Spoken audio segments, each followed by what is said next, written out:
Welcome to all. स्वागत आप सभी का आरएसआर यूट्यूब चैनल पर। और हम आ चुके हैं अभी लाइव सिलेक्शन बेच की एक और धमाकेदार क्लास। और धमाकेदार क्लास है इलास्टिसिटी पार्ट 2। पार्ट 1 हमने लास्ट डे क्लियर किया है, आज पार्ट 2 में आग लगाएंगे। और अगर टोटल लेक्चर की बात करें सिलेक्शन बेच के तो टोटल लेक्चर हो जाएंगे आज 60, यानी 60 लेसन्स है, मतलब आपके लेक्चर है, क्लास है, वो कंप्लीट हो जाएगी। और आज इलास्टिसिटी का एंड गेम फिनिश, यानी इलास्टिसिटी 2 क्लासों में फिनिश हो जाएगा। पार्ट 1 हमने इसका लास्ट डे किया था। अगर आपने वो क्लास मिस कर दी है तो प्लेलिस्ट में जाके देख सकते हैं या सर्च कर सकते हैं इलास्टिसिटी पार्ट 1 सिलेक्शन बेच बाय आरएस सर। पूरा का पूरा आपको क्लास मिल जाएगा पार्ट 1। एक बार जो बच्चे क्लास में आ चुके हैं अपना फर्ज अदा करेंगे। सबसे पहले कमेंट सेक्शन में जय हिंद लिख देंगे, उसके बाद में लाइक बटन पे प्रेजेंट लगा के रिलैक्स हो जाओ। आज के कॉन्सेप्ट यूनिक होने वाले हैं, ज़बरदस्त होने वाले हैं। और इलास्टिसिटी पार्ट 2 में आज चैप्टर फिनिश, ठीक है। तो हाउस द जोश का रिप्लाई कर देंगे फटाफट से, जल्दी से। और फिर लेक्चर को स्टार्ट करते हैं। इलास्टिसिटी पार्ट 2 बहुत ही गजब की क्लास होने वाली है। पार्ट 1 अगर आपने मिस कर दिया है तो उसको जरूर से देखिएगा। पार्ट 1 में हमने इलास्टिसिटी के बेसिक कॉन्सेप्ट बिल्कुल बेसिक से बहुत अच्छे से क्लियर कर लिए हैं। और आज पार्ट 2 में हम फुटबॉल खेलने वाले हैं। कल भी हमने खेला था। और आज पार्ट 2 में सबसे पहले हम स्ट्रेन यानी विकृति की बात करते हैं। तो एक बार सारे बच्चे तैयार हैं, मुझे रिप्लाई कर दीजिए। सारे बच्चे एक बार रिप्लाई कर दीजिए। शाबाश, हाय सर, हाय सर, शाबाश, थैंक यू बेटा, थैंक यू। चलिए तो स्टार्ट करते हैं प्रत्यास्थ आपका इलास्टिसिटी जो टॉपिक है इस कॉन्सेप्ट को। और इसमें अगर सबसे पहले आज का अगर अपन टॉपिक लेके आते हैं तो वह टॉपिक है स्ट्रेन यानी विकृति। अब अपन विकृति को कैसे एनालिसिस करते हैं, विकृति क्या है, क्योंकि कल हमने स्ट्रेस पढ़ा, प्रतिबल पढ़ा, आज स्ट्रेन पढ़ेंगे, फिर आगे हुक्स लॉ की बात करेंगे। और हुक्स लॉ को पढ़ने के लिए स्ट्रेस और स्ट्रेन दोनों पता होने चाहिए। कल हमने स्ट्रेस और टाइप्स ऑफ स्ट्रेस पढ़ लिए थे, यानी प्रतिबल और प्रतिबल के प्रकार पढ़ लिए थे। तो कल वाली चीज का कॉपी पेस्ट करेंगे और आज चिपका देंगे इधर स्ट्रेन में यानी विकृति में। ध्यान दीजिए, सबसे पहले विकृति क्या है, मतलब change in dimension upon initial dimension. मान लीजिए एक मेरे पास वायर था, ये वायर था और इस पे मैंने F फोर्स लगा दिया। और F फोर्स लगा के अब इसका जो लेंथ है वो मैंने इंक्रीज कर दिया है यहाँ तक, ठीक है। ये यहाँ तक इसका जो लेंथ है आगे का वो लेंथ आपका चेंज हो गया है। पहले की लंबाई L है और अब ये लंबाई L है बेटा यहाँ से यहाँ तक की, और डेल L का चेंज हो गया है। तो अगर मैं इसमें स्ट्रेन पूछ लो आपसे, विकृति पूछ लूँ, तो एक बार आप कमेंट कर दीजिए। मैं इधर बता रहा हूँ आपको। अगर मैं इसका स्ट्रेन निकालता हूँ तो इसका फॉर्मूला याद रखिएगा, अभी मैं लिखाऊंगा आपको फॉर्मूला, पहले समझ लो आराम से बेसिक से। फिर आपके नोट्स में क्या लिखना है उसका इंतजाम भी किया है, सब कुछ तैयार है, हलवा, बस पहले उसको समझ लो। तो बेटा फॉर्मूला होता है स्ट्रेन का change in dimension upon initial dimension. Change in dimension यानी कितना परिवर्तन हुआ है, और परिवर्तन हुआ है डेल एल। और इनिशियल डायमेंशन यानी उसके पहले की वीमा यानी पहले की लंबाई कितनी है एल, तो डेल एल बटा एल, यही हमारा स्ट्रेन कहलाता है, विकृति कहलाता है। इसी प्रकार हम एरिया निकालेंगे, इसी प्रकार हम वॉल्यूम आयतन निकालेंगे। पहले स्ट्रेन का कॉन्सेप्ट क्लियर कर लें, फिर टाइप्स ऑफ स्ट्रेन पढ़ेंगे और फिर आगे की कहानी स्टार्ट होगी, ठीक है। यस, कल की क्लास रह गई। एक बच्चा कह रहा है कोई बात नहीं है बेटा, वो क्लास रिकॉर्डेड है, आप ये क्लास खत्म करो उसके बाद में उस क्लास को भी कंप्लीट कर लेना। लेकिन बेटा रेगुलर रूटीन के साथ क्लास में आओ तो आपको प्रॉब्लम बिल्कुल नहीं आएगी और मजा आएगा कॉन्सेप्ट क्लियर करने में, ठीक है। तो सबसे पहली चीज बेटा जो आज हम क्लियर करने जा रहे हैं वो है स्ट्रेन यानी विकृति। यानी ये कह सकते हैं कि एक्सटर्नल फोर्स लगाने पे लेंथ में चेंज हो जाए, लंबाई बदल जाए, एरिया में चेंज हो जाए, एरिया बदल जाए, वॉल्यूम चेंज हो जाए, वॉल्यूम में परिवर्तन आ जाए, तो उसके कारण उसमें जो विकृति उत्पन्न होती है उसी विकृति के बारे में आज की क्लास में हम बात करने वाले हैं। तो चलिए स्टार्ट करते हैं। ये चीजें मैंने बेसिक आपको बता दी है। अब इसके यूनिट, डायमेंशन सब की बात करेंगे, लेकिन इससे पहले आप अपने नोट्स में क्या लिखेंगे, इसका फॉर्मूला जो मैंने अभी अभी आपको बताया था, change in size of the body, change in dimension upon its original size या इट्स इनिशियल डायमेंशन, प्रारंभिक विमा, विमा में परिवर्तन, प्रारंभिक विमा, यही चीज मैंने ऊपर लिखी है। जैसे मैंने लंबाई में परिवर्तन कितना किया था बेटा, डेल एल, प्रारंभिक लंबाई कितनी थी, एल, तो ये हमारा स्ट्रेन हो गया, ये हमारा विकृति हो गया डेल एल बटा एल। एक बार सारे बच्चे, बिल्कुल बेसिक चीज है मेरे सारे आर्मी, जो आर्मी का प्रत्येक सोल्जर है उसके दिल, दिमाग, गुर्दे, फेफड़े में स्कैन हो जाना चाहिए, क्योंकि वो बात याद रखना, दाने दाने पे लिखा होता है खाने वाले का नाम, दाने दाने पे लिखा होता है खाने वाले का नाम, क्वेश्चन क्वेश्चन पे, कॉन्सेप्ट कॉन्सेप्ट पे लिखा होता है उसको फोड़ने वाले का नाम। प्रत्येक कॉन्सेप्ट पे, प्रत्येक क्वेश्चन पे अपना खुद का नाम छाप दो, देखते हैं कौन सा क्वेश्चन बचता है, कौन सा कॉन्सेप्ट बचता है। तो चलिए थोड़ा सा आगे चलते हैं। ये बेसिक चीज़ है जो फॉर्मूला मैंने आपके नोट्स के लिए, आपको नोट्स में क्या लिखना है, ये फॉर्मूला नोट करना है, याद करवा दिया है, कॉन्सेप्ट मैंने इधर से क्लियर करवा दिया है। ठीक है बेटा, यहां तक सभी बच्चों का यस। अब एक सवाल और यहां पे जो अपन करने जा रहे हैं क्लियर, वो एक सवाल आपका बहुत इंपॉर्टेंट सवाल है बेटा, मैं इसको मोस्ट इंपॉर्टेंट क्वेश्चन मानूंगा थ्योरी का, और मेरी यही विशेषता मैं रखता हूं कि मैं क्लास के दौरान आपको याद करवाने की कोशिश करूं।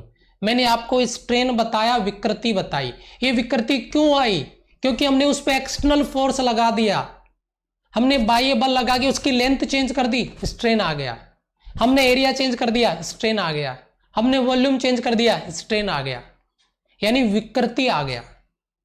तो अब जो विकृति आया वो किस दिशा में आएगा, उसको कैसे डिफाइन करने जाओगे आप, वो होगा आपके एक्सटर्नल फोर्स की डायरेक्शन के अलोंग। और ये बहुत इंपॉर्टेंट सवाल है बेटा, मोस्ट इंपॉर्टेंट पॉइंट नोट करना यहां से कि जो स्ट्रेन है, जो विकृति है, उसका रूप आरोपित बल की दिशा पर निर्भर करता है, depends on direction of applied force. Applied जो फोर्स है उसका डायरेक्शन क्या है, इस पर डिपेंड करता है, ये चीज आपके दिमाग में आनी चाहिए। विकृति का रूप उस पर आरोपित बल की दिशा पे निर्भर करता है, ये चीज नोट करके रखिए बेटा, ये सवाल आपको एग्जाम में क्वेश्चन बना के दिया जा सकता है।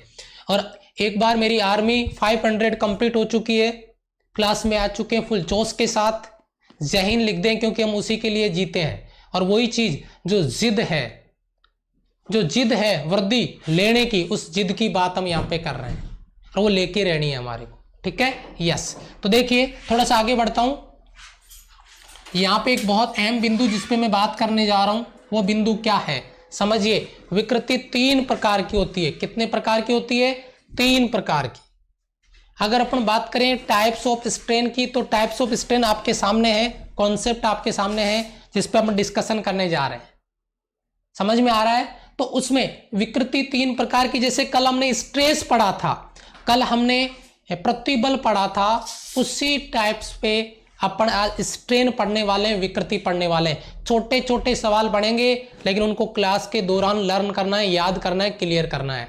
तो उसी में जो टाइप्स ऑफ स्ट्रेन है, विकृति के प्रकार है, there are 3 types of strain, 3 प्रकार की विकृति है। उसमें सबसे पहला जो पॉइंट मैं लिखने जा रहा हूं आपका लॉन्गिट्यूडनल या आपका लीनियर स्ट्रेन। और कल ही मैं याद दिलाना चाहूंगा आपको, मैंने अभी एक वर्ड यूज किया था कि कल वाला जो स्ट्रेस था उसको मैं कॉपी पेस्ट करके इधर चिपका दूंगा, और वही कॉपी पेस्ट आपको अपने दिमाग में भी करना है। कल हमने टाइप्स ऑफ स्ट्रेस में पहला जो स्ट्रेस था लॉन्गिट्यूडनल स्ट्रेस, अनुदैर्ध्य प्रतिबल, याद होगा। उसी के अलोंग हम आज बात कर रहे हैं आपका लॉन्गिट्यूडनल स्ट्रेन, यानी आपका अनुदैर्ध्य विकृति। अगर मैं इस डायग्राम से आपको कुछ समझाने की कोशिश करूं, एक मेरे पास कोई ऑब्जेक्ट है, इसको यहाँ पे फिक्स कर रखा है हमने, इसका लंबाई L है। इस ऑब्जेक्ट पे हमने कुछ भार mg नीचे की तरफ लटका दिया है, ध्यान दीजिएगा, ये कोई भार mg है जो इस ऑब्जेक्ट पे मैंने लटका दिया। मान लीजिए कोई स्ट्रिंग है, रस्सी है, जब इस पे भार L लटका दिया गया तो इस स्ट्रिंग की जो लेंथ थी उसमें परिवर्तन हो गया डेल L का, ये डेल L लेंथ इंक्रीज हो गया, याद रखना।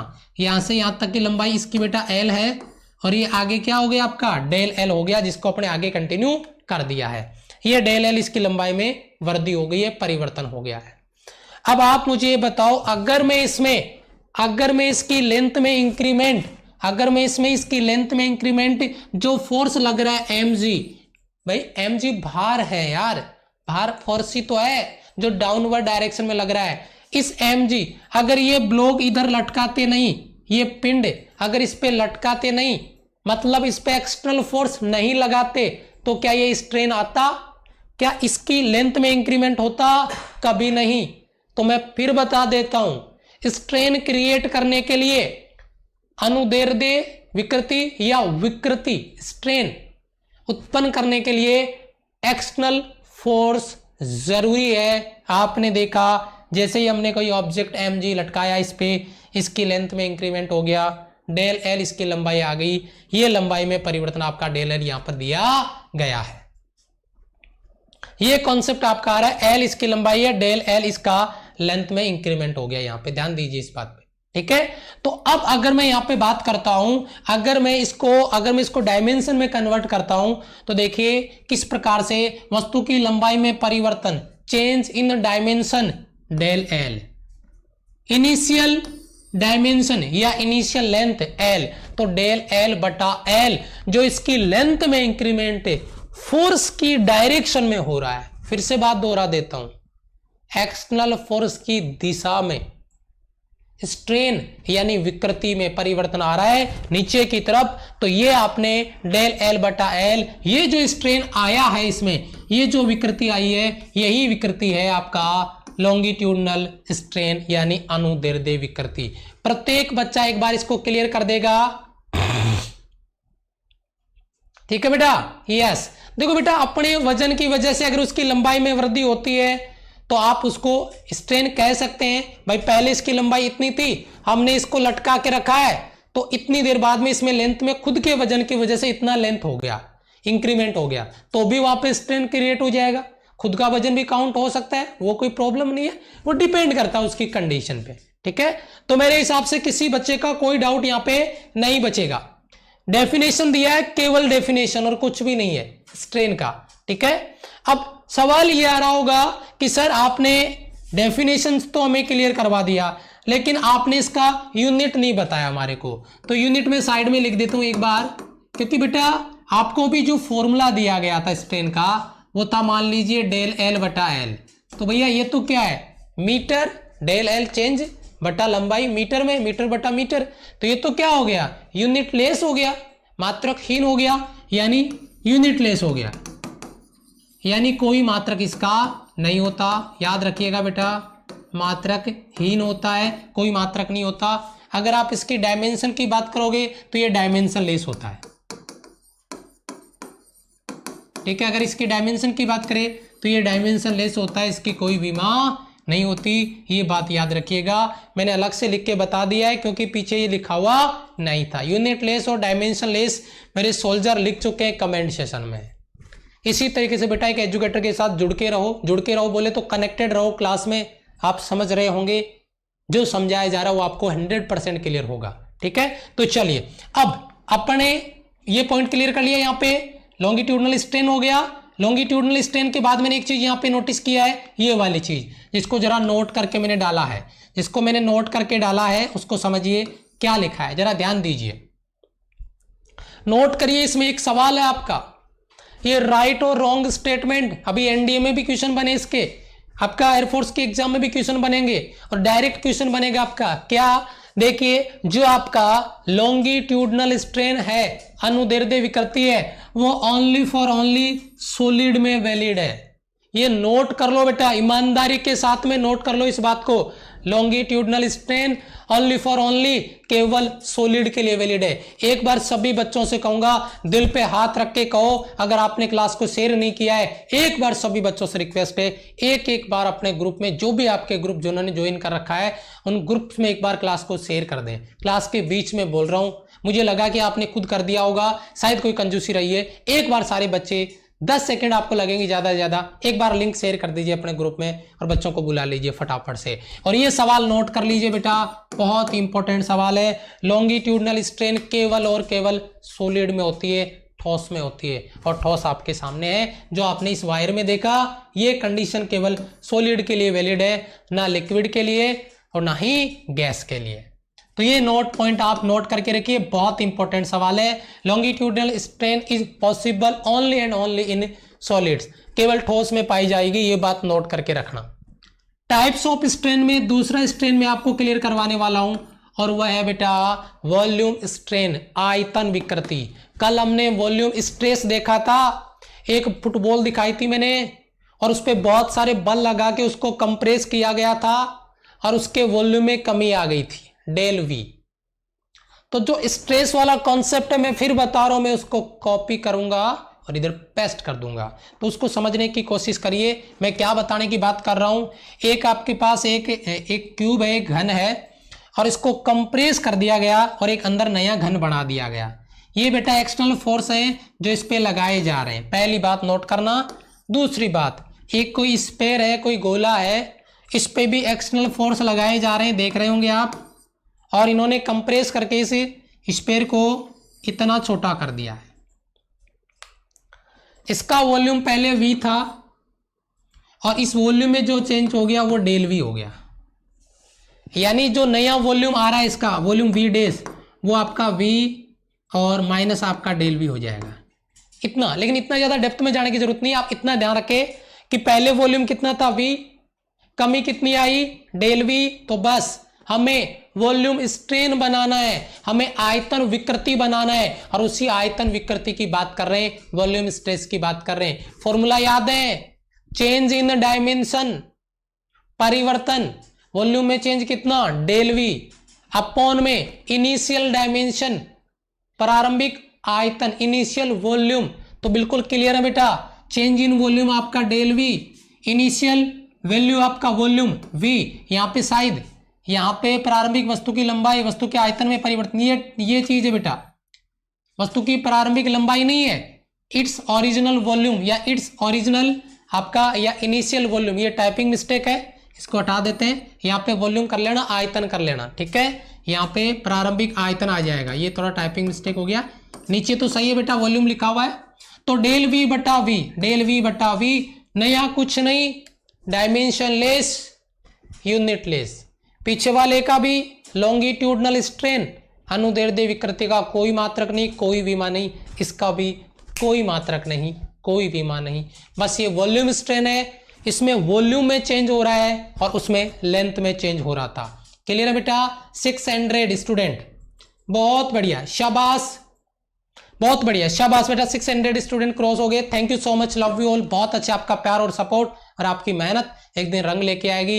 वर्दी में होंगे आप, अपने आप को वर्दी में देखा है तो बस पहननी है वर्दी, लेनी है, हर हाल में लेनी है, ठीक है। चलिए, ये हो गया बेटा वॉल्यूम स्ट्रेन। अब बात करते हैं तीसरा, और वो है आपका, देखिए यहाँ पे तीसरे आपका स्ट्रेन, टाइप्स ऑफ स्ट्रेन में अपरूपण विकृति यानी शियर स्ट्रेन। कल हमने ऐसा स्ट्रेस भी देखा था, यानी प्रतिबल भी देखा था। वो किताब वाला एग्जाम्पल याद है? एक किताब को डायरेक्ट नीचे की तरफ दबाया जा रहा था, फोर्स डाउनवर्ड डायरेक्शन में, एक फोर्स लगाया जा रहा था इस डायरेक्शन में, किताब को ऐसे धक्का लगाया जा रहा था, तो किताब थीटा एंगल पे झुक जा रही थी उधर। कल स्ट्रेस जो बताया था मैंने, कल वाला इमेज दिमाग में एक बार बढ़ा के देखना। इस तरीके का कोई बॉक्स था, कोई किताब थी, इस पे बल F नीचे की तरफ लगाया गया था तो ये नीचे दब गया था। दूसरे डायग्राम में मैंने क्या किया था बेटा, ये था और इस पे जो फोर्स लगाया जा रहा था वो इस डायरेक्शन में था, तो ये थीटा एंगल के साथ में ऐसे झुक गया था, है ना। ऐसे थीटा एंगल के साथ में ये बुक आगे की तरफ झुक गई थी, ये थीटा एंगल यहाँ पे बन रहा था, ये थीटा एंगल यहाँ पे बन रहा था, ठीक है। तो इस बात को थोड़ा समझने की कोशिश करिएगा, शायद आपको, अगर कल वाली क्लास आपने ली हुई है तो कोई आपका डाउट बचे, ऐसा नहीं है। एक बार मैं डायग्राम आपको फिर से दिखा देता हूं, ये डायग्राम देख लीजिए, फिर मैं आपको बैक लेके जाऊंगा, पूरी कहानी क्लियर हो जाएगी। एक आपको क्यूब नजर आ रहा है बेटा, इस सरफेस पे रखा हुआ है, ABCDEFG जो भी लिखा हुआ है इसमें देख लीजिए। इस पे हमने क्या किया कि F फोर्स अप्लाई कर दिया, और वो भी इस डायरेक्शन में। जब हमने F फोर्स अप्लाई किया तो ये क्यूब थीटा एंगल के साथ में उधर झुक गया, ठीक है। ये देखिए फाई एंगल पे, यहाँ पे फाई लिखा हुआ, कोई बात नहीं, घबराना मत, ठीक है। इसकी प्रत्येक जो यहाँ पे जो झुकने की जो लंबाई है, इधर से देखो चाहे इधर से देखो, वो आपका एल दिया हुआ है, ये बात याद रखिएगा, ठीक है। जनरल से अगर अपन बात करते हैं, भुजा की लंबाई है वो कैपिटल एल है, भुजा की लंबाई कैपिटल एल है। तो मैं क्या समझाने की कोशिश कर रहा हूं, थोड़ा बेटा ध्यान से समझिएगा। यहां पे आप गड़बड़ कर सकते हैं, यहां पे आप गलत कर सकते हैं। आप क्लास में रुकोगे, बैठोगे, समझोगे तो समझ में आएगा। बेटा ये फिजिक्स है, ये आपका जीके नहीं है कि क्लास में आए एक लाइन पढ़ी और समझ में आ गया, याद हो गया सर, नहीं। इसमें बहुत सारे कॉन्सेप्ट एक दूसरे से लिंक होते हैं, तो उनको आराम से समझना पड़ता है, थोड़ा पेशेंस रखिए, ठीक है, जरा ध्यान दीजिए। ओके, तो डायग्राम क्लियर हो गया बेटा। चलो बैक लेके आता हूं थोड़ा सा आपको। अभी डेफिनेशन समझते हैं, शियर स्ट्रेन का अपरूपण विकृति का क्या कॉन्सेप्ट है, समझिए। अगर कोई ऑब्जेक्ट है, कोई वस्तु है, और उसकी सरफेस पे, उसकी सतह पर अगर पैरेलल में, अगर उसके समांतर में कोई बल लगा दिया जाए, कोई फोर्स लगा दिया जाए, जिसके कारण वस्तु की आकृति में, शेप में चेंज हो जाता है, परिवर्तन हो जाता है, आयतन लंबाई में परिवर्तन न हो, याद रहे, वॉल्यूम चेंज नहीं हो और लेंथ चेंज नहीं हो। ये नहीं कि इतना बड़ा डिब्बा था, उसको दबा के इतना सा कर दिया, वॉल्यूम चेंज हो जाएगा, खींच के उसको लंबा कर दिया, लेंथ चेंज कर दिया, ऐसा नहीं।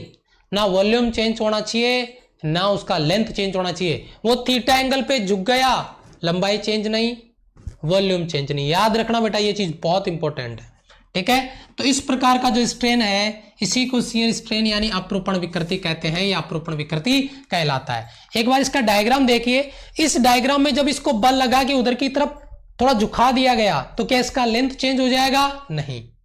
क्या इसका वॉल्यूम चेंज हो जाएगा? नहीं, ऐसा बिल्कुल भी नहीं है। ना लेंथ चेंज होगा, ना वॉल्यूम चेंज होगा, केवल और केवल थीटा एंगल पे झुक जाएगा।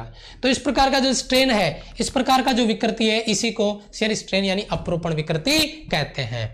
नोट करिए, यहां पे एक चीज मैंने लिखी है फिर से, क्या कि वस्तु के रूप में परिवर्तन, वस्तु के रूप में परिवर्तन मतलब सीधी सी बात है, शेप साइज में परिवर्तन, शेप बोलेंगे, साइज नहीं बोलेंगे, शेप, शेप में परिवर्तन के कारण जो स्ट्रेन क्रिएट होता है, उसी को अपरूपण कहते हैं। पहले वो ब्लॉक ऐसे था, अब वो झुक गया है, यानी उसका रूप चेंज हो गया है ना, अलग रूप में आ गया, लेकिन लेंथ और वॉल्यूम चेंज नहीं होना चाहिए। ये डेफिनेशन प्रत्येक बच्चे का क्लियर है बेटा? ये डेफिनेशन बेटा प्रत्येक बच्चे का क्लियर है बेटा? ध्यान दीजिए, कॉन्सेप्ट पे ध्यान दीजिए। जब आपसे पूछा जाए तभी आप कमेंट में रिप्लाई करिए, कमेंट में चैट बिल्कुल ना करें बेटा। आपका टाइम बहुत इंपॉर्टेंट है, अपने टाइम का इंपॉर्टेंस समझिए, टाइम को बर्बाद ना करें यूं। अगर आप क्लास में आए तो पूरा फोकस क्लास पे करिए, जब सवाल पूछा जाए तब रिप्लाई करिए कमेंट में। समझ रहे हो बात मैं क्या कहना चाहता हूँ? बहुत इंपॉर्टेंट टाइम है ये समय हमारा अभी का, इसको यूज करो बेटा अच्छे से, खराब मत करो इसको, ठीक है। तो ये डेफिनेशन बेटा, ये डेफिनेशन क्लियर करवा दी है मैंने, और ये डेफिनेशन आपके नोट्स के लिए क्लियर करवा दी है। अब देखिए क्या लिखा जा रहा है इसके फॉर्मूले वगैरह में। यहाँ पे आपका ये देख रहे हैं आप, ये वाला जो कंसेप्ट आपका, ये आपका tan थीटा tan फाई, इधर एक डायग्राम दिख रहा होगा, लंब बटा आधार, ये इसका लंबाई l है, ये इसका बेस आधार है, ये थीटा, ये 90 डिग्री, ये लंब। तो यहाँ पे इसने क्या किया, tan फाई या tan थीटा बराबर लंब बटा आधार, ये आपका लंब ले लिया, ये इसका आधार ले लिया, ये आपका विकिरण है। इधर दिख रहा है बेटा ट्राइंगल? नहीं दिख रहा तो मैं नीचे बना देता हूँ अलग से। देखिए ये डायग्राम निकाल लिया मैंने इसको बाहर, ये वाला डायग्राम दिख रहा है बेटा, ये वाला डायग्राम, ओके। ये इसकी लंबाई l और ये टोटल लेंथ भुजा की l, और ये आपका क्या बेटा थीटा, ये समकोण था, तो ये हो गया tan थीटा बराबर लंब बटा आधार, ये लंब आपका और ये आधार इसकी कैपिटल L लंबाई, लंब बटा आधार है ना, परपेंडिकुलर बटा बेस। ये चीज समझ में आनी चाहिए, मैं एक ही चीज बोलना चाहता हूँ, ये चीज समझ में आनी चाहिए। यहाँ पे जो आपने चेंज किया है, जो आपने जिस एंगल पे इसको झुका दिया है, ये जो लंबाई l स्मॉल l है वो कैपिटल L से बहुत ही कम है, ये बात नोट करके रखना। ये चीज बहुत ही l small l is very very less than capital L, then theta tan theta ये लिख सकते हैं यहाँ पे, देन tan थीटा कई बार लिखा बेटा, tan फाई लगभग बराबर हो जाएगा किसके, फाई के, क्योंकि ये l बहुत छोटा है, उस कंडीशन में tan फाई को फाई लिख सकते हैं, तो फाई बराबर स्मॉल l बटा कैपिटल L। मेन मुद्दे वाली बात यही थी, यहीं से बच्चे कंफ्यूज हो जाते हैं कि ये फाई बराबर l बटा l कैसे आ गया। तो फाई बराबर स्मॉल एल बटा कैपिटल एल किस तरीके से रखा गया है इसको समझना है आपको। ये 10 एक्चुअल में 10 फाई था, बट स्मॉल एल बहुत ही कम है कैपिटल एल के कंपैरिजन में, तो फाई बराबर स्मॉल एल बटा कैपिटल एल आ जाएगा। ये बात आपको याद में रखनी है। फाई बराबर ऊपरी फलक का विस्थापन अपॉन दोनों फलकों के मध्य की दूरी, ये चीज आपको नोट करके रखनी है। बताओ क्लियर है प्रत्येक बच्चे की? यहां से कोई डाउट किसी बच्चे का? प्रत्येक बच्चे का ये कॉन्सेप्ट क्लियर है? ऊपरी फलक का विस्थापन कितना वो आगे की तरफ झुक गई है ना, दोनों फलकों के मध्य की दूरी ऊपर नीचे के बीच की टोटल लेंथ कैपिटल एल। आपको फॉर्मूला याद करने की जरूरत नहीं है, आप केवल ये फॉर्मूला याद रखिए, ये थ्योरी याद रखने की जरूरत नहीं है। Displacement of upper face, total distance between two face, यानी दोनों जो फलक है उनके बीच की दूरी, आप डायरेक्ट फॉर्मूला याद रखिए स्मॉल एल बटा कैपिटल एल। ये आपका डायग्राम हो गया। बताइए एक बार सारे बच्चे, ठीक है? यस एक बच्चा कह रहा है सर हम तो आपके डांस के फैन हो गए। बेटा डांस के फैन होने से सिलेक्शन नहीं हो जाएगा, है ना, वो तो कर लेंगे, आपकी शादी वादी में बुलाओगे तो वहाँ और कर लेंगे, लेकिन अभी फिजिक्स के दीवाने हो जाओ तो बढ़िया है, क्योंकि सिलेक्शन फिजिक्स के दीवाने होने से मिलेगा, डांस से नहीं मिलेगा। ठीक है, क्लास पे ध्यान दे, डांस वांस बाद में, बाकी बात बाद में। ठीक है, बी सीरियस बेटा, जब सीरियस होके पढ़ा रहे हैं तो बेटा सीरियस होके ही पढ़ो, ध्यान दो, आपका टाइम बहुत इंपॉर्टेंट है, ये समय लौट के कभी नहीं आएगा। वो कहते हैं ना, वो चीज मैं बार बार बोलता हूं, है राह संघर्ष की जो चलता है, राह संघर्ष की जो चलता है वही संसार को बदलता है, राह संघर्ष की जो चलता है वही संसार को बदलता है। जिसने रातों से जंग जीती है वही सूर्य बन के निकलता है। वो जंग आपको जीतनी है, फोकस करना अपने गोल पे। ठीक है, ध्यान दीजिए बेटा, एक इंपॉर्टेंट नोट डाला है मैंने, ये जब भी नोट पॉइंट आए ना बेटा, इनसे डायरेक्ट क्वेश्चन बनेंगे, नोट पॉइंट से आपके डायरेक्ट सवाल बनेंगे। क्या सवाल बन रहे हैं? बल की दिशा में रेखीय विकृति को, फोर्स की डायरेक्शन में जो आपका लीनियर स्ट्रेन है, जो लॉन्गिट्यूडनल स्ट्रेन है, अनुदैर्ध्य विकृति है, रेखीय विकृति को अनुदैर्ध्य विकृति कहते हैं, जबकि बल के लंबवत दिशा में अगर कोई स्ट्रेन आता है तो इसको अनुप्रस्थ विकृति कहते हैं। दोनों का अलग अलग है, एक ट्रांसवर्स स्ट्रेन आ गया, एक लॉन्गिट्यूडनल। बल की डायरेक्शन में है तो वह आपका लॉन्गिट्यूडनल है, और अगर फोर्स के परपेंडिकुलर है तो वह ट्रांसवर्स स्ट्रेन है, अनुदैर्ध्य विकृति है। दोनों चीज आपके सामने आनी चाहिए, नई चीज नहीं है, लेकिन आपके दिमाग में रहे, इसलिए मैंने ये चीज आपको बताई है। हाउस द जोश बेटा, हाउस द जोश।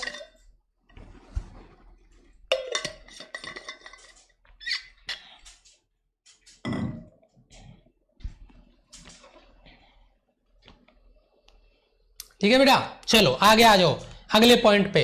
अगला पॉइंट आपका एक बहुत इंपॉर्टेंट चीज है बेटा, बहुत इंपॉर्टेंट चीज हम क्लियर करने जा रहे हैं। स्ट्रेस स्ट्रेन का कर्व है, ग्राफ, जिसके बारे में अपन यहाँ पे बात कर रहे हैं। स्ट्रेस स्ट्रेन का जो कर्व है, ग्राफ है, इस पे अपन डिस्कस करने जा रहे हैं। और इसको समझने के लिए कुछ बेसिक चीजें, ये ग्राफ समझने के लिए कुछ बेसिक चीजें क्लियर कर लो, फिर मैं आपको ग्राफ पे लेके जाऊंगा, फिर मैं आपको आगे लेके जाऊंगा। ये सारी चीजें क्लियर होगी तब जाके आपका ग्राफ क्लियर होगा, यहां तक। ठीक है, ये सारी चीजें पहले बताऊंगा, फिर मैं ग्राफ से कंपेयर कराऊंगा, सारी चीजें ग्राफ में पूरा का पूरा कॉपी पेस्ट कर दूंगा।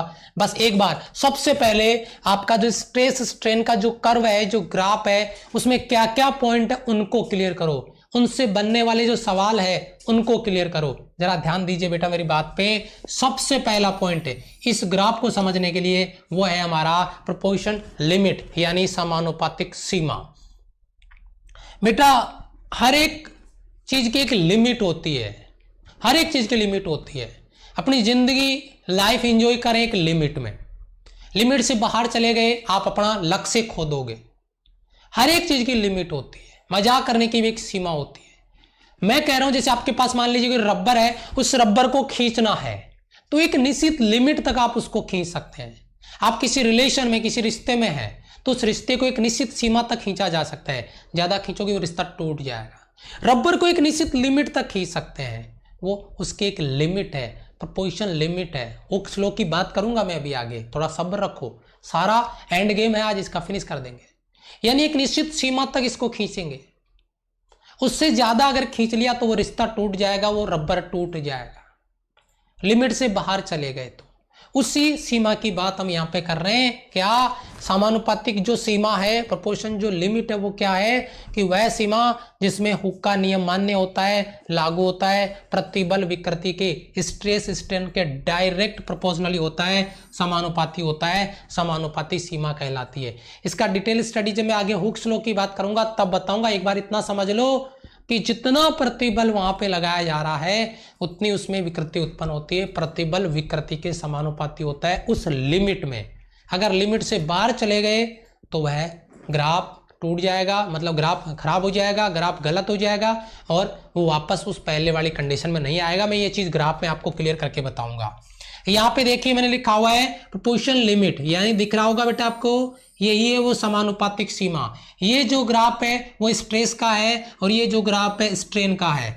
स्ट्रेस और स्ट्रेन एक दूसरे के प्रोपोर्शनली हैं, तो ये प्रोपोर्शनली ग्राफ स्ट्रेट लाइन में आपको दिख रहा होगा। ये जो लाइन है ये स्ट्रेट लाइन, ये इन दोनों को प्रोपोर्शनली होने को रिप्रेजेंट करता है और इस लिमिट को प्रोपोर्शन लिमिट यानी आपकी समानुपातिक सीमा कहेंगे, जिसकी बात मैंने इस पॉइंट में की है। मेरे हिसाब से इस ग्राफ को पूरा समझने के लिए सारे पॉइंट क्लियर करने पड़ेंगे वन बाय वन, और उसमें पहली जो लिमिट, पहला जो कॉन्सेप्ट था प्रोपोर्शन लिमिट का, वो मैंने आपको क्लियर करवा दिया है। अब दूसरा देखिए पॉइंट, मैं ग्राफ में फिर इसको कॉपी करूंगा आपको, वो है बेटा प्रत्यास्थता सीमा, यानी इलास्टिक लिमिट क्या है। एक मैक्सिमम स्ट्रेस आपने अप्लाई कर दिया ऑब्जेक्ट पे, वह अधिकतम प्रतिबल जिसके हटा लेने पर वस्तु फिर से पूर्णतः टोटली अपने इनिशियल स्टेट को, अपनी प्रारंभिक अवस्था में लौट आती है, तो इसे इलास्टिक लिमिट कहते हैं, प्रत्यास्थ सीमा कहते हैं। आपने बिंदु P से E तक की बात की, P से E तक ये वाली दूरी में कलर चेंज कर देता हूं, इसको आपको अलग से दिख जाएगा। P से E तक ये वाली लिमिट, यहां से लेके यहां तक, ये वाली जो लिमिट है ये इलास्टिक लिमिट आपको इधर दिख रहा होगा, ये इलास्टिक रीजन है। और ये आपका इलास्टिक रीजन में ये आपकी इलास्टिक जो कॉन्सेप्ट आ रहा है इलास्टिक लिमिट का, एक सीमा का बिंदु P से E तक। अगर आप इस रबर को, ये रबर इतना बड़ा है, आप इसको यहां से यहां तक खींच सकते हैं, तो ये जो दूरी है वो इलास्टिक लिमिट है। अगर आप उससे ज्यादा खींच देंगे तो वह रबर टूट जाएगा। तो ये जहां तक उसको बढ़ाने पर वह अपनी पहले वाली स्टेट में वापस आ जाता है, वह अधिकतम प्रतिबल, वो मैक्सिमम स्ट्रेस, ये मैक्सिमम स्ट्रेस आपका बिंदु ई तक, ये मैक्सिमम स्ट्रेस आपका, ये मैक्सिमम स्ट्रेस जहां तक उसको खींचने पर, बल लगाने पर वो वापस अपनी पहले वाली शेप साइज को रीगेन कर लेता है, अवस्था में लौट आता है, तो इसे इलास्टिक लिमिट कहते हैं, प्रत्यास्थता की सीमा कहते हैं। ध्यान दीजिए, सारे पॉइंट ग्राफ में मैच कराऊंगा। तीसरा पॉइंट आपका पराभव बिंदु, यील्ड पॉइंट। ये यील्ड पॉइंट क्या होता है, पराभव बिंदु क्या है, पराभव बिंदु क्या, उसको समझिए। प्रत्यास्थता की सीमा, इलास्टिक लिमिट तक आपने उसको खींच के छोड़ दिया, अपने पहले वाले शेप साइज को रीगेन कर लेगा, लेकिन अब कहानी उससे आगे की। ध्यान दीजिए, प्रत्यास्थता सीमा के बाद में वह स्थिति जबकि बिना बल बढ़ाए वस्तु या तार की लंबाई में वृद्धि प्रारंभ हो जाती है, इस बिंदु को पराभव बिंदु कहते हैं। बिना बल लगाए, बताऊंगा अभी कैसे, जरा समझिए इसको ध्यान से। वो कहाँ गया आपका ग्राफ, ये रहा। ये देखिए यहाँ पे, ये आपका E और Y के बीच में एक ऐसा पॉइंट है जिसको यील्ड पॉइंट हमने बोला है, पराभव बिंदु बोला है। E से Y तक है, आपने एक्सटर्नल फोर्स हटा लिया, फिर भी लगातार उसकी लंबाई में वृद्धि होती जा रही है अपने आप से ही। जो आपने इंक्रीमेंट पहले लगाया था खींच के, अब वो अपने आप बढ़ता जा रहा है। ठीक है, जैसे मान लीजिए आपने जैसे कोई मिक्सर लिया हुआ है, कोई घोल आपने लिया हुआ है, और उस घोल को आपने ऐसे हाथ में उठाया और इस तरीके से आपने रखा, और अब लगातार वो इंक्रीज करता हुआ जा रहा है और फिर नीचे गिर गया। ठीक है, उस तरीके से। तो ये कह रहे हैं कि सीमा के बाद में अपने आप अपनी लेंथ को इंक्रीज करता हुआ जा रहा है, और उस बिंदु को पराभव बिंदु कहते हैं, यील्ड पॉइंट कहते हैं। जो ग्राफ में आपका ये वाला पॉइंट है, ये वाली दूरी है E और Y के बीच में। चलो थोड़ा आगे बढ़ते हैं, और वह आपका विच्छेदन बिंदु। ठीक है बेटा, ब्रेकिंग पॉइंट। अब देखिए क्या होने वाला है ब्रेकिंग पॉइंट में। वह स्थिति, वह बिंदु, एक ऐसी कंडीशन जहां पे प्रतिबल का मान, स्ट्रेस का वैल्यू मैक्सिमम हो जाता है और तार अंततः टूट जाता है। इस स्थिति को विच्छेदन पॉइंट या ब्रेकिंग पॉइंट कहते हैं। तार अंत में आपका टूट जाएगा और वो कंडीशन Y से लेकर B के बीच में यहां पर आप स्ट्रेन यानी विकृति क्रिएट हो रही है। स्ट्रेस आपने ब्रेकिंग स्ट्रेंथ यहां तक पहुंच गए और यहां पे आते आते तार टूट गया। यहां से लेकर यहां तक जो रीजन है इसे प्लास्टिक रीजन कहते हैं, क्योंकि यहां पे आपका जो ऑब्जेक्ट है वो अपने शेप साइज को रीगेन नहीं कर पाता है, टूट जाता है। ये जो रीजन है आपका वो प्लास्टिक रीजन है। ये वाला रीजन जहां से ये स्टार्ट करता है, आपका यील्ड पॉइंट भी इसी में आ गया और ये प्लास्टिक रीजन में आ गया और आपका जो ब्रेकिंग स्ट्रेस है, आपका जो तोड़ने वाला है उस ग्राफ को, वो बिंदु भी आपका यहां पर आ गया। ब्रेकिंग आपका जो पॉइंट है वो भी इसी में आ गया। तो इन सबको मिला दिया, लास्ट में आपका भंजन प्रतिबल है। ये तो बिल्कुल बेसिक है। स्ट्रेस ये नया कुछ नहीं है। क्या देखो, किसी पदार्थ की वास्तविक स्थिति में जो आपका एक्चुअल जो कंडीशन है उसमें से वास्तविक रूप से तोड़ने के लिए आवश्यक प्रतिबल को भंजन प्रतिबल या अंतःगुत्वा सामर्थ्य इसको कह सकते हैं, या ब्रेकिंग स्ट्रेस कह सकते हैं। और ब्रेकिंग स्ट्रेस कुछ नया नहीं है, वो उसको तोड़ने वाला स्ट्रेस है। आपने रबर को लगाया, अभी नहीं टूटा, तो अभी वो ब्रेकिंग स्ट्रेस नहीं है। आपने बल लगाया और वो टूट गया, तो जब वो टूट गया, वो जो आपने फोर्स अप्लाई किया है वो आपका ब्रेकिंग स्ट्रेस है, भंजन प्रतिबल है। नया फॉर्मूला कुछ नहीं है, फोर्स अपॉन एरिया वही चीज है, नया कुछ नहीं है। एक बार सारे बच्चे बताइए, नया कुछ नहीं है बेटा, वही चीज है जिसके बारे में अपने यहाँ पे बात कर रहे हैं। जरा बताना एक बार। ब्रेकिंग स्ट्रेस क्लियर है प्रत्येक बच्चे का? ये सारे पॉइंट ग्राफ में अप्लाई कर दिए। प्रोपोर्शन लिमिट ये रहा, उसके बाद में इलास्टिक लिमिट, ये यहां से यहां तक इलास्टिक लिमिट है। उसके बाद में हो गया पराभव बिंदु, यील्ड पॉइंट, जिसके बाद में वो अपने आप ही लेंथ इंक्रीज करता है। ठीक है, बिना बल बढ़ाए अपने आप ही लेंथ इंक्रीज होता जाता है। और लास्ट में आपका ब्रेकिंग पॉइंट आ गया और ये आपका ब्रेकिंग स्ट्रेस हो गया, भंजन प्रतिबल हो गया। अब आओ एक इंपॉर्टेंट पॉइंट पे। देखो बेटा, ग्राफ से सवाल आने के चांसेस बहुत कम है। ग्राफ से सवाल आने के चांसेस बहुत कम है, लेकिन यहां से जो सवाल आने के चांसेस हैं वो बहुत ज्यादा है, बहुत ज्यादा है। यहां से जो सवाल बनने वाले हैं, और वो सवाल क्या है बेटा? डिपेंडेंसी ऑफ ब्रेकिंग स्ट्रेस, जो आपका भंजन प्रतिबल है उसकी डिपेंडेंसी क्या है? बहुत इंपॉर्टेंट चीज है, नोट करो बेटा इसको अपने दिमाग में स्कैन करो, टोटली स्कैन कर लो, टोटली अपने इसके दिमाग में इसको स्कैन कर लो पॉइंट को। क्या? पदार्थ की प्रकृति। जो भंजन प्रतिबल है वो किस पर निर्भर करता है? पदार्थ की प्रकृति पर करता है, नेचर ऑफ मटेरियल पे डिपेंड करता है, पहला पॉइंट। दूसरा देखिए, टेम्परेचर पर डिपेंड करता है, ताप पे डिपेंड करता है। और तीसरा बेटा, इंप्योरिटीज क्या क्या उसमें आपने मिला दी, अशुद्धियां क्या डाली। तो नेचर ऑफ मटेरियल क्या है, उसके बाद में टेम्परेचर क्या है, और उसके बाद में इंप्योरिटीज आपने उसमें क्या डाली है। ब्रेकिंग स्ट्रेस, भंजन प्रतिबल उस पर डिपेंड करता है। ये तीनों चीज बेटा एक बार याद कर लो फटाफट से। सारे बच्चे एक साथ जवाब देंगे, याद हो गया तो।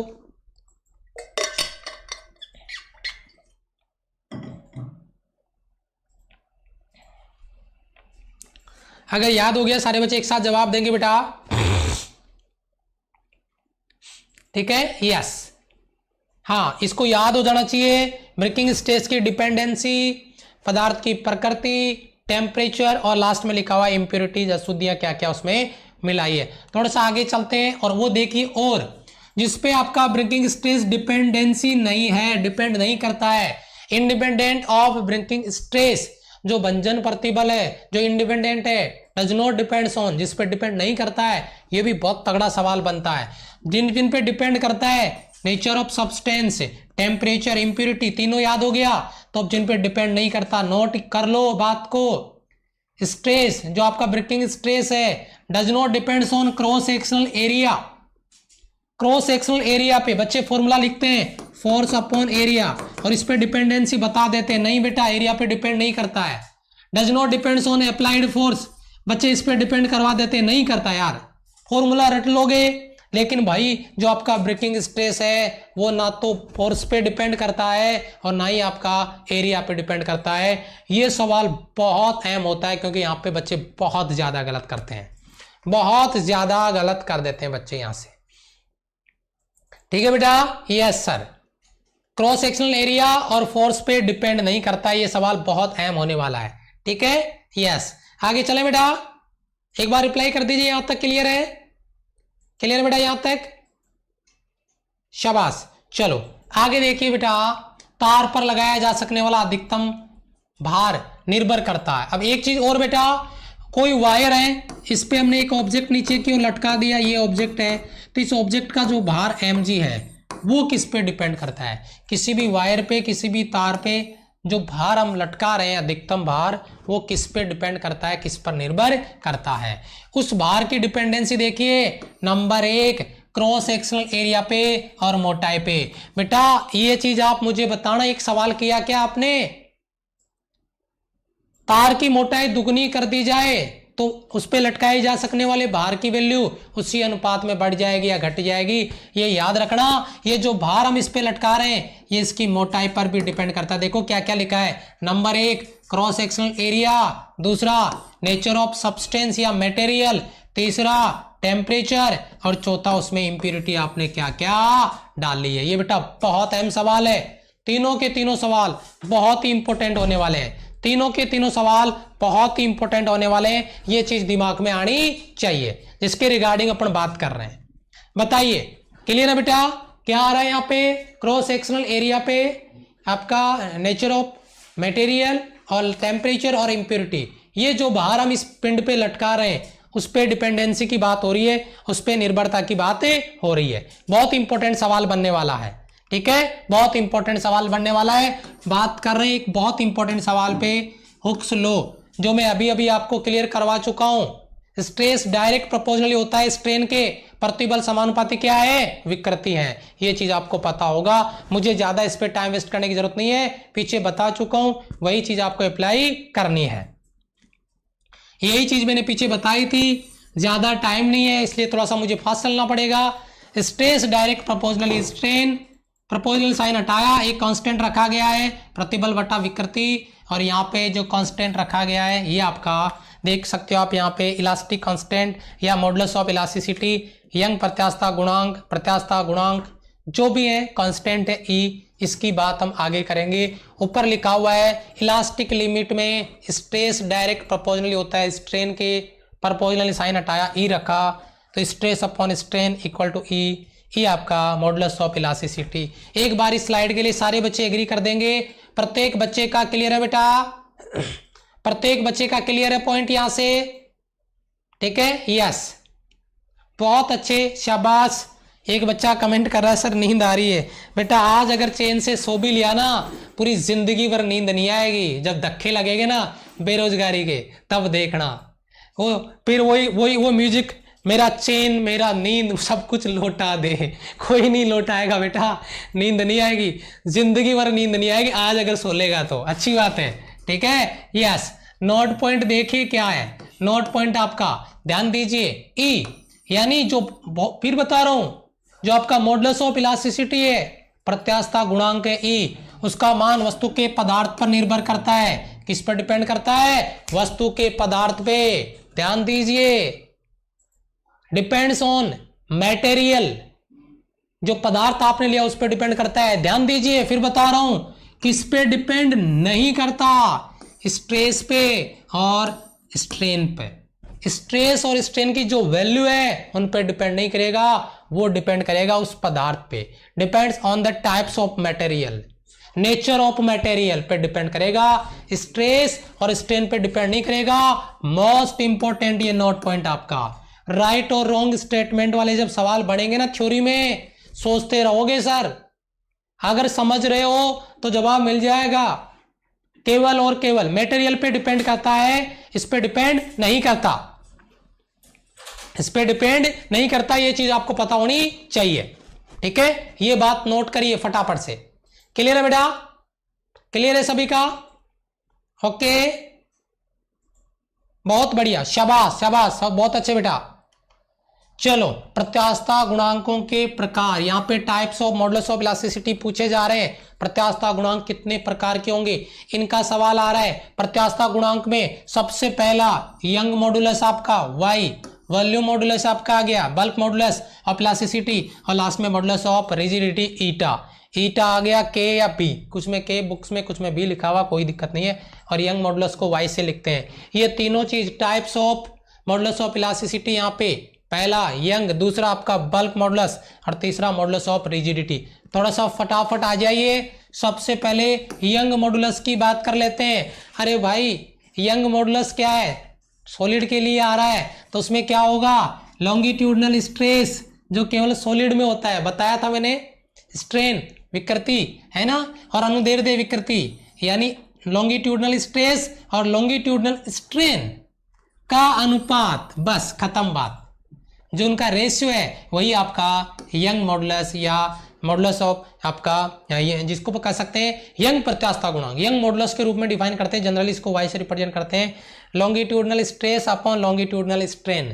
तो बेटा इसका मात्रक जो होगा, इसका जो मात्रक होगा वो स्ट्रेस के बराबर ही होगा, यानी फोर्स अपॉन एरिया के बराबर ही होगा, यानी न्यूटन प्रति मीटर स्क्वायर के बराबर ही होगा, जिसकी बात अपने यहाँ पे कर रहे थे। बताइए चीज क्लियर है, एक बार फटाफट से चीज क्लियर है, फटाफट से यहां से बताइए।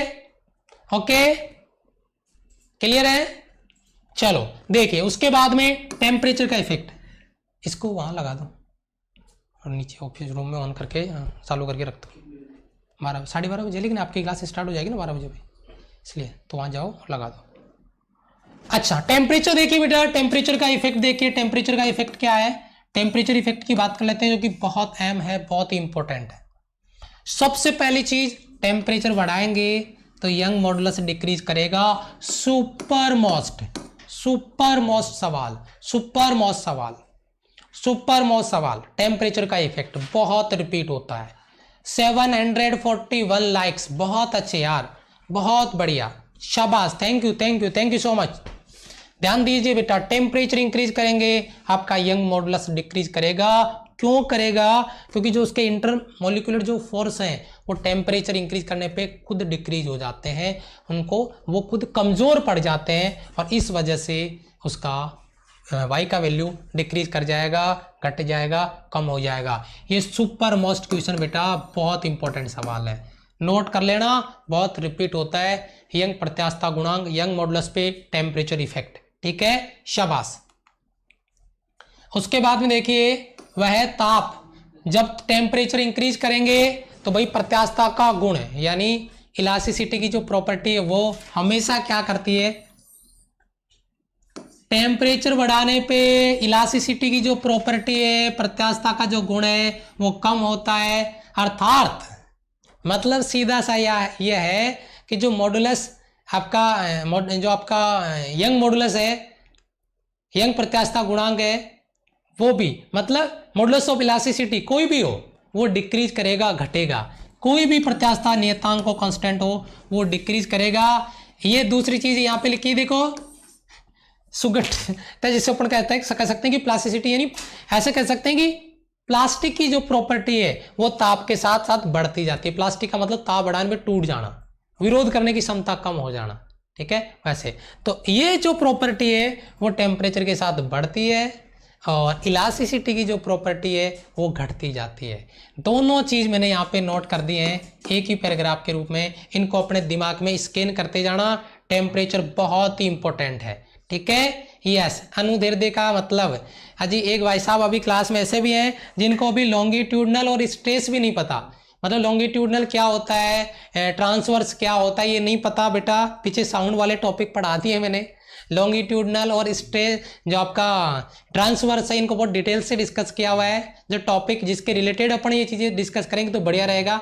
ऑलरेडी अपने पास टाइम कम है, तो आप रेगुलर क्लास में आओगे, रेगुलर क्लासों को फॉलो करोगे तो ये ऐसे बेहुदा सवाल आपके दिमाग में नहीं आएंगे, ठीक है। एक चीज मैंने यहाँ पे नोट करके रखी हुई है, क्या, विशेष प्रकार का स्टील, नोट करना। एक सवाल मैंने प्लस पे बच्चों को प्रैक्टिस करवाया था, तो बच्चे पूछ रहे थे कि सर ये इनवार स्टील क्या होता है। इसके लिए मैंने इस कॉन्सेप्ट को इंक्लूड किया है, ध्यान दीजिए। क्या कि एक विशेष प्रकार का स्टील जिसका प्रत्यास्थता गुणांक, जो आपका कोएफिशिएंट ऑफ इलास्टिसिटी है आपका, वो ताप के साथ में परिवर्तित नहीं होता बेटा। एक इस प्रकार का स्टील, एक विशेष प्रकार का स्टील जो टेम्परेचर से इफेक्टेड नहीं है, उसे ही कहते हैं इनवार स्टील, ठीक है, उसे क्या कहते हैं बेटा, इनवार स्टील। और ये कहते हैं कि घड़ी की जो सुइयां होती है वो इनवार की बनी होती है ताकि उन पे टेम्परेचर का कोई इफेक्ट नहीं हो, ये माना जाता है। सवाल दे रखा है, एक बुक्स में भी दे रखा है, आप देख लीजिएगा। तो इनवार स्टील है, उस पर टेम्परेचर का कोई इफेक्ट नहीं होता, ये एक विशेष प्रकार का स्टील होता है। अशुद्धि का प्रभाव, अशुद्धि का क्या प्रभाव है, इंप्योरिटी का क्या प्रभाव है, बहुत इंपॉर्टेंट सवाल है। फिर बता रहा हूं, आज की जो इंपोर्टेंसी की जो क्वेश्चनों की है ना, कल तो हमने इसको इंट्रोड्यूस किया था और आज इतने खतरनाक खतरनाक सवाल बना रहे हैं कि क्या ही मैं बताऊं आपको। ठीक है, जरा ध्यान दीजिए। अशुद्धि मिलाने पर ये वाई थोड़ा सा बढ़ जाता है। अगर इंप्योरिटी डालेंगे बेटा तो यंग मॉडुलस है वो थोड़ा सा इंक्रीज कर जाता है, बढ़ जाता है। अशुद्धि मिलाने से तार के अंदर प्रभावी रूप से अंतराण्विक जो आकर्षण बल है वो क्या हो जाएगा, बढ़ जाएगा। और इसीलिए एक्सटर्नल जो फोर्स है, बाह्य बल है, वो आसानी से उनका विरोध किया जा सकता है। भाई इतना याद रखो, इंप्योरिटी डालने पर यंग मॉडुलस है वो इंक्रीज कर जाता है, बढ़ जाता है। ये चीज आपको नोट करके रखनी है। बहुत ही अहम सवाल आपका, बहुत ही अहम सवाल इंप्योरिटी का। क्लियर है बेटा? ओके, क्लियर है यहां तक? आगे चले, थोड़ा फास्ट चलना पड़ेगा मुझे। नोट पॉइंट आपका क्या है, वाई केवल ध्यान दीजिए बेटा, यंग मॉडुलस केवल और केवल सॉलिड के लिए डिफाइन होता है। बहुत इंपॉर्टेंट, राइट और रॉन्ग स्टेटमेंट में लिक्विड के लिए नहीं आएगा और गैस के लिए नहीं आएगा, only for only solid. Y केवल सॉलिड के लिए, लिक्विड और गैस के लिए नहीं आता है, याद करिएगा। तार को खींचने पर किया गया कार्य या खींचे हुए तार की स्थितिज ऊर्जा पोटेंशियल एनर्जी क्या है, केवल फॉर्मूला दूंगा इसमें। कोई ये कह सकते हो कि यहाँ पे जैसे मैं साइड में लिखूं y बराबर स्ट्रेस प्रतिबल आपका आ गया, स्ट्रेन, अगर एक स्ट्रेन इसके साथ लेोगे तो उसको क्या लिख सकते हो आप, स्ट्रेस लिख सकते हो। उसके हिसाब से न्यूमेरिकल में काम में लेना है, फॉर्मूला याद कर लेना। आग उगलेगा ये फॉर्मूला, ठीक है, आग उगलेगा ये फॉर्मूला। केबल निकल गई ड्रॉर के चक्कर से, अब लगाइए। अब ठीक है,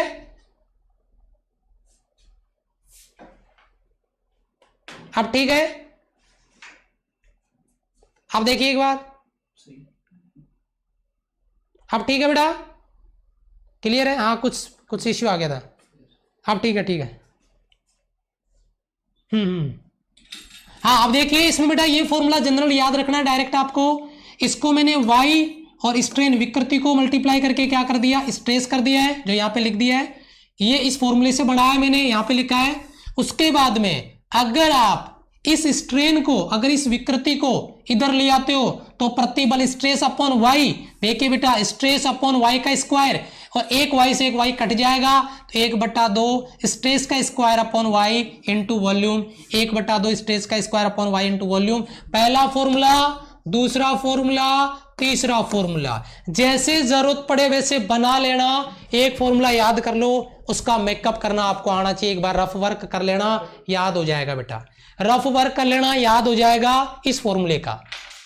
ठीक है, आगे चलते हैं बेटा। यहां पे डेंसिटी आ रहा है, घनत्व की बात हो रही है, एकांक आयतन जो आपका वॉल्यूम है, आयतन है। अगर उसमें स्टोर एनर्जी की बात करें तो इस एनर्जी में, इस वर्क में वॉल्यूम का भाग लगा देंगे आयतन, आयतन से आयतन कट जाएगा। क्या किया मैंने, 1/2 देखो W/V, 1/2 स्ट्रेस इंटू स्ट्रेन। ये देखो 1/2 स्ट्रेस इंटू स्ट्रेन, यहां से देखो 1/2 स्ट्रेस इंटू स्ट्रेन। जो वॉल्यूम था उस वॉल्यूम को मैंने उड़ा दिया, तो जो डेंसिटी आया, जो घनत्व आया, वो क्या हो गया, 1/2 स्ट्रेस इंटू स्ट्रेन।